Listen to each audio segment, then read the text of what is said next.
Olá, boa noite, tudo bem com você? Estamos começando mais uma edição do Jornal da Difusora nesta sexta-feira. Vamos ao que foi notícia hoje no Maranhão. Criança de 1 ano de idade morre após incêndio dentro de casa no interior do estado. Corpo em avançado estado de decomposição é encontrado na zona rural de Caxias. Moradores de áreas de risco continuam em casas interditadas na capital. Pesquisa aponta: uso abusivo de bebida alcoólica cresce quase 18% em todo o país. E ainda, o Jornal da Difusora faz um passeio pelo Forte de Santo Antônio, que conta com Museu de Embarcações e um memorial sobre a história da Casa de Cultura. Seja bem-vindo, está começando agora o Jornal da Difusora.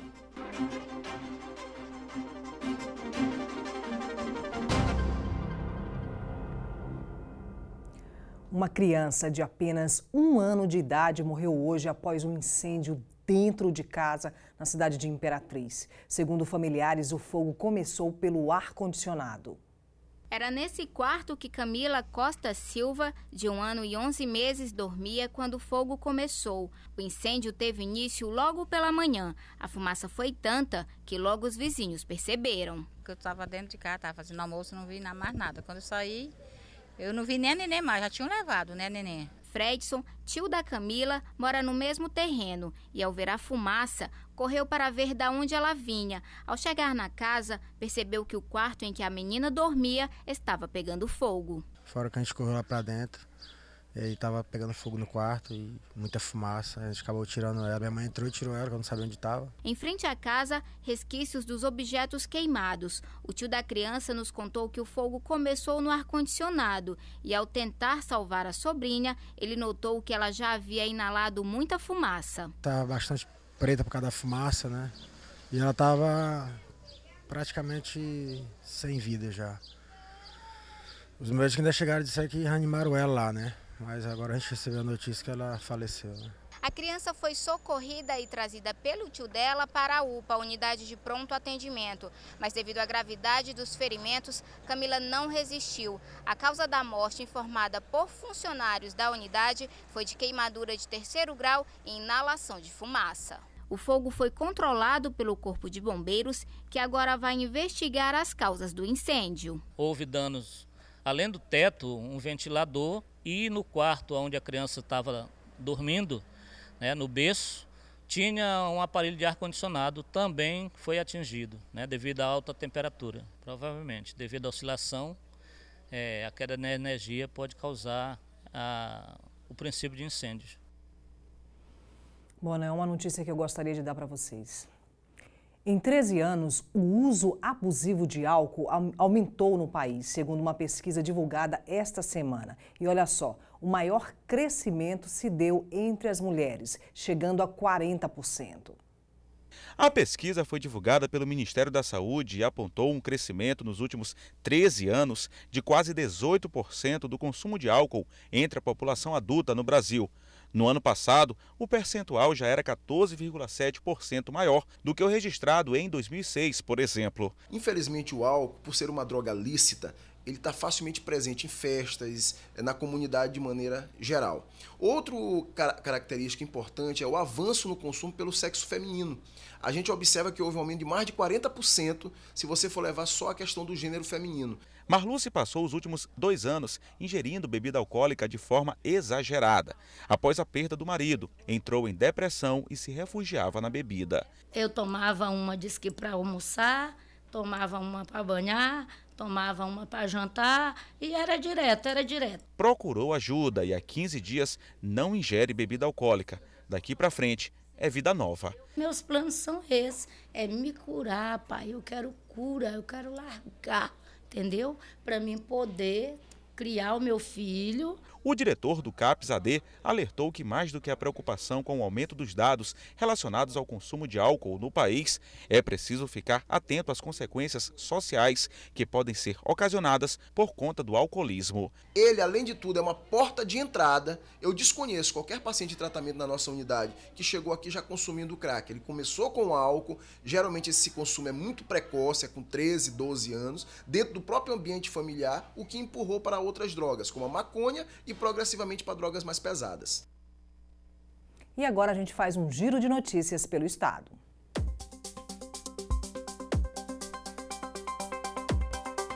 A Polícia Civil do Piauí confirmou que David Ferreira de Souza, suspeito pela morte do maranhense Gabriel Breno, agiu sozinho no crime contra o jovem de 21 anos que aconteceu na semana passada em Teresina.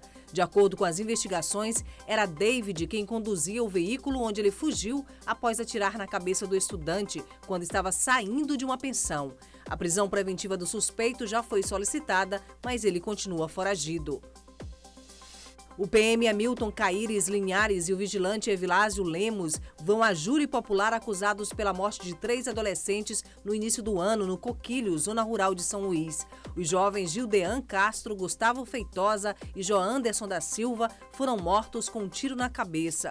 A dupla participou no mês passado de uma audiência de instrução. Foram ouvidas 21 testemunhas, entre familiares das vítimas, vigilantes e outros empregados, além de policiais militares que prestavam serviço de segurança para a empresa. Os acusados acompanharam a audiência e também foram interrogados.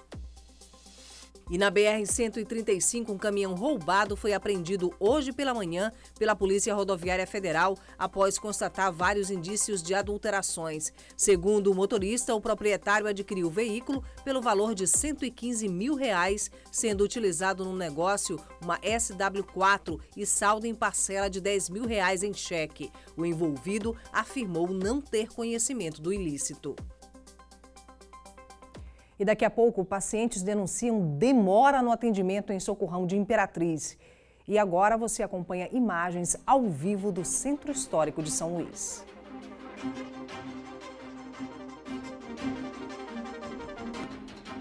Em Imperatriz, pacientes têm aguardado atendimento nos corredores do Hospital Municipal Socorrão. Emerson Pinto mostra essa triste realidade. Nos vídeos gravados nesta semana pelo acompanhante de um paciente no Hospital Municipal de Imperatriz, mostram pessoas recebendo medicação sentadas no corredor, enquanto a sala de observação está lotada. No segundo vídeo, uma mulher chegando com uma cadeira. E neste outro, um homem afirma que trouxe a cadeira dele de casa para não aguardar em pé no corredor. Tem nada, não tem não. Foi buscar aí enquanto aparece ele para deitar ele na cabeça dele. Em outro vídeo, também gravado com a câmera de um celular, outro denunciante flagra o momento em que 2 servidoras do Socorrão colocam o corpo de um homem que morreu na maca, no corredor, dentro de um saco. A cena aconteceu na frente de pacientes e acompanhantes. Hoje, na porta do hospital, voltamos a conversar com pessoas que reclamam do atendimento. Falaram que ele vai ser preciso, vai precisar dele entrar no UTI. Hoje é sexta-feira e ele continua aguardando por essa vaga. Aguardando por essa vaga. No município de Grajaú, seu João e a esposa Francelina vieram saber por que a cirurgia na perna do aposentado, vítima de acidente de moto, não deu certo. O médico que fez a cirurgia dele, nós nunca mais vimos. Ele não deu retorno nenhum. A direção do hospital se pronunciou sobre os vídeos gravados nesta semana e sobre o caso do homem que teria morrido na maca no corredor. A direção também fala sobre a quantidade de pessoas que buscam atendimento no Socorrão. O que acontece é que hoje, no dia de hoje, nós temos uma média de 510 pacientes internados. Então, a nossa prioridade é o atendimento, porque eu não posso, quando tiver com os 400 leitos lotados, fechar a porta do hospital e dizer que hoje nós não atenderemos mais. No que diz respeito a esta situação, que foi um fato isolado, ela foi contra nossas normas e rotinas internas. Então, todas as medidas administrativas internas estão sendo tomadas, todo paciente, mesmo no corredor, ele é atendido, até porque médico nenhum atesta um óbito sem antes ele verificar, porque ele vai contra a ética médica. Aqui na cidade, o HMI é o único hospital para atendimentos a casos de urgência e emergência pela rede pública de saúde. Recebe pacientes de Imperatriz, de outros municípios aqui do Maranhão, do estado do Tocantins e do Pará. Segundo a administração, são cerca de 10 mil atendimentos por mês. E antes da nossa equipe sair da janela, quem está lá dentro faz sinal de que as coisas não andam muito bem. E a Polícia Civil de Caxias investiga a morte de um homem na zona rural da cidade. Os detalhes com o repórter Geilson Adrian. Na manhã desta sexta-feira, um corpo do sexo masculino foi encontrado em avançado estado de decomposição às margens da BR-316, no povoado Altos, zona rural de Caxias. O corpo estava com vestimentas escuras e sem documento de identificação. Segundo a Polícia Civil, O cadáver foi encaminhado para o Instituto Médico Legal de Timon. O assistente técnico da Secretaria de Segurança Pública orienta que, se alguém tiver com alguma pessoa desaparecida, procurar a delegacia do 1º Distrito Policial de Caxias. Jason Adrian para o Jornal da Difusora. E agora a gente confere a previsão do tempo para amanhã.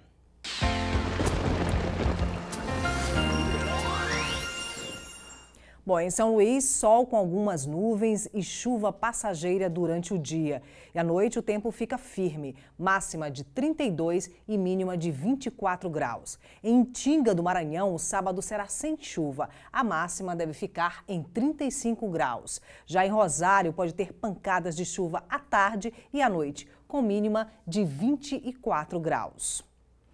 O governo do estado reuniu pela manhã a imprensa para falar sobre a situação dos venezuelanos que estão em São Luís. Até o momento, mais de 150 refugiados, todos indígenas, foram atendidos. Durante a coletiva, foi confirmada a formação de uma frente de trabalho de imigração criada pelo estado, com a participação de várias secretarias. A frente é coordenada pela Secretaria Estadual de Direitos Humanos, mas conta com o apoio das Secretarias de Desenvolvimento Social e Saúde, além da Secretaria Municipal da Criança e Assistência Social. O secretário de Direitos Humanos lembrou que a política de imigração é de responsabilidade do governo federal, mas que o estado não se isenta da responsabilidade em atender os refugiados. O que ocorre é que o município e o estado, como entes da federação, nesse caso, agem em conjunto com o governo federal para o atendimento humanitário. O processo migratório da Venezuela para o Brasil teve início no ano de 2016. Só neste ano, a Prefeitura de São Luís já atendeu 156 venezuelanos, indígenas da etnia Huarão, entre os meses de abril e julho. Destes, cerca de 20 indígenas já foram embora de São Luís. Os Huarão são nômades. Atualmente são 136 venezuelanos na capital maranhense. 39 aceitaram a acolhida e se encontram em um sítio no bairro do Vassoural, na área de São José de Ribamar. O restante se encontra nos Sinais. O principal desafio é fazer com que os refugiados entendam que precisam viver respeitando a legislação do local em que estão. Essa noção da esmola não faz parte da concepção deles, que eles substituíram uma atividade por outra. Há uma preocupação especial também com a situação das crianças. Para isso, a Prefeitura de São Luís já vem atuando por meio das Sencas para retirar as crianças dos semáforos e garantir o acesso à educação. Nós não podemos proibir que os adultos transitem na cidade. É o direito de ir e vir. Se ele quer estender uma placa e solicitar, entendendo como trabalho, eu não posso proibi-lo. Mas nós podemos alertá-lo e proibi-lo da exposição de crianças nesse espaço. E daqui a pouco, moradores de áreas de risco continuam em casas interditadas na capital. E ainda, projeto Roda de Choro anima a última sexta-feira de julho no Centro Histórico.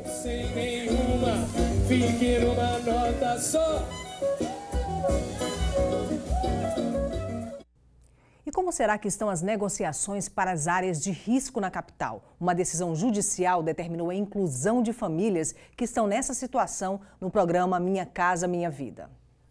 Interditado.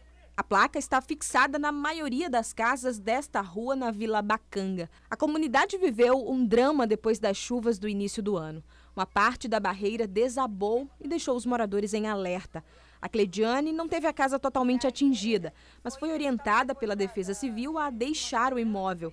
O problema é que, para quem vive aqui há mais de 20 anos, isso pode não ser tão simples. Eu não pretendo sair da minha casa, né? Se puderem fazer algo, alguém olhar pela gente e fazer algo, tipo, muro de contenção é que eu quero, não só eu e todos, seria a melhor solução. Porque quem vive aqui há muito tempo, que mora aqui, que nasceu, cresceu, né? Ninguém quer sair das suas casas. A Justiça determinou a retirada de 174 famílias das áreas atingidas pela chuva. A solicitação foi feita pela Prefeitura de São Luís, com base em laudos da Defesa Civil que apontam riscos de desabamento. Os moradores se reuniram com a Defensoria Pública para uma nova negociação. A gente já vai começar na próxima semana, tem também fazer reunião com engenheiros, professores e doutores da UFMA que se comprometeram em disponibilizar o seu conhecimento técnico para levantar a possibilidade de recuperação de algumas áreas, principalmente da Vila Bacanga.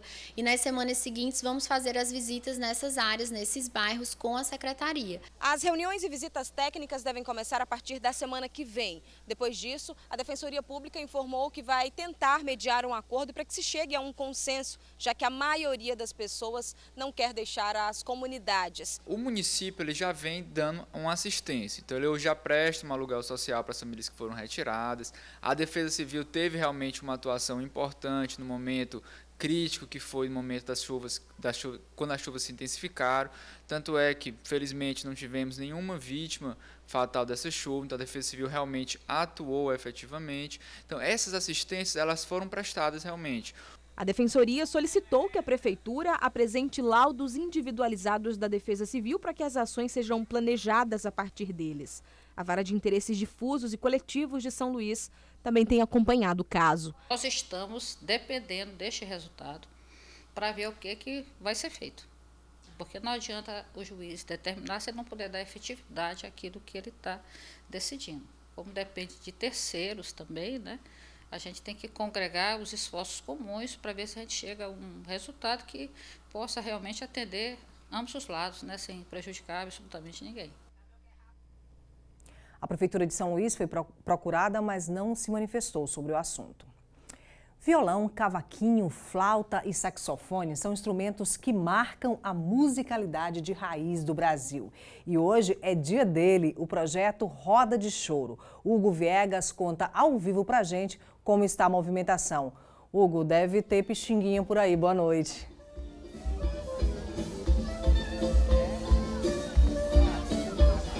Boa noite, Cristiane. Boa noite para todo mundo que está acompanhando mais uma noite de bom público aqui na Praça da Mãe d'Água e também não é para menos, né? A gente está acompanhando mais uma edição do projeto que traz chorinho aqui de graça para a praça. E aí, claro, o público comparece, tanto maranhense quanto turistas também, várias pessoas aqui acompanhando as apresentações. Já teve Pixinquinha, Chiquinha Gonzaga e também músicas maranhenses na versão, claro, do chorinho. Quem se apresenta nesse momento é o grupo Quarteto Chinês. Vamos acompanhar um trechinho?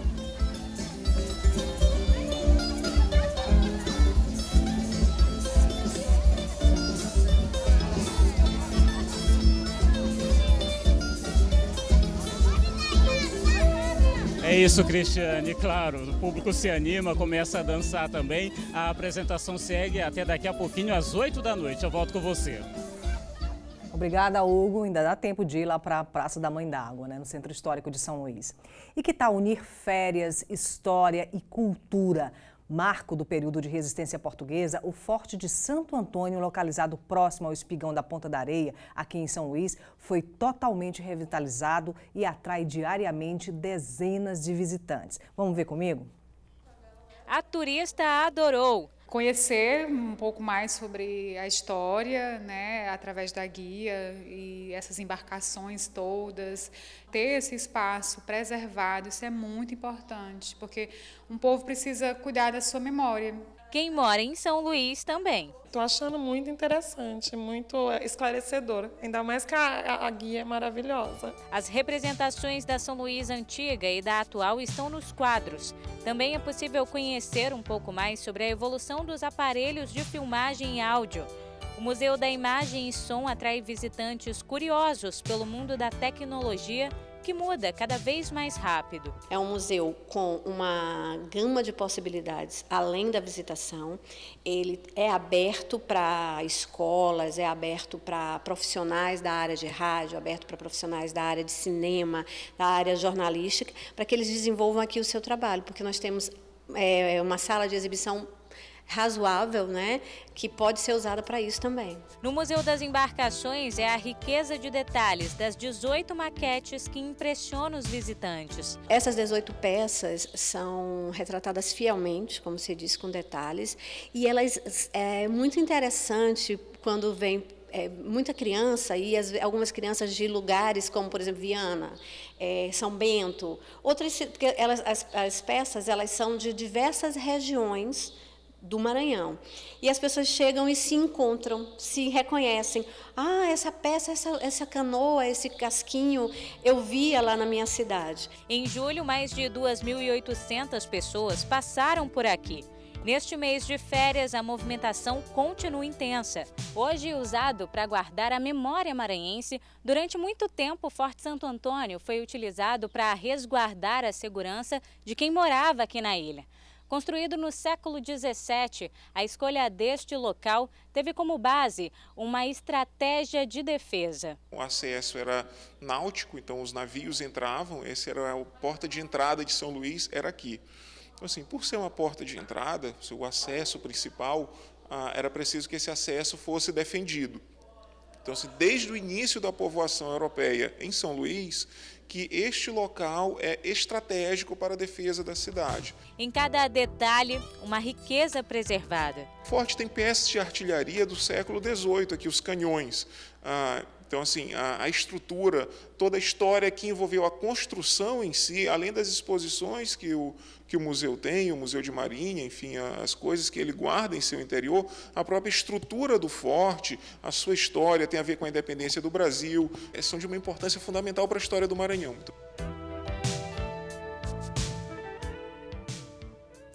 Muito obrigada pela sua audiência, uma boa noite, tchau, tchau.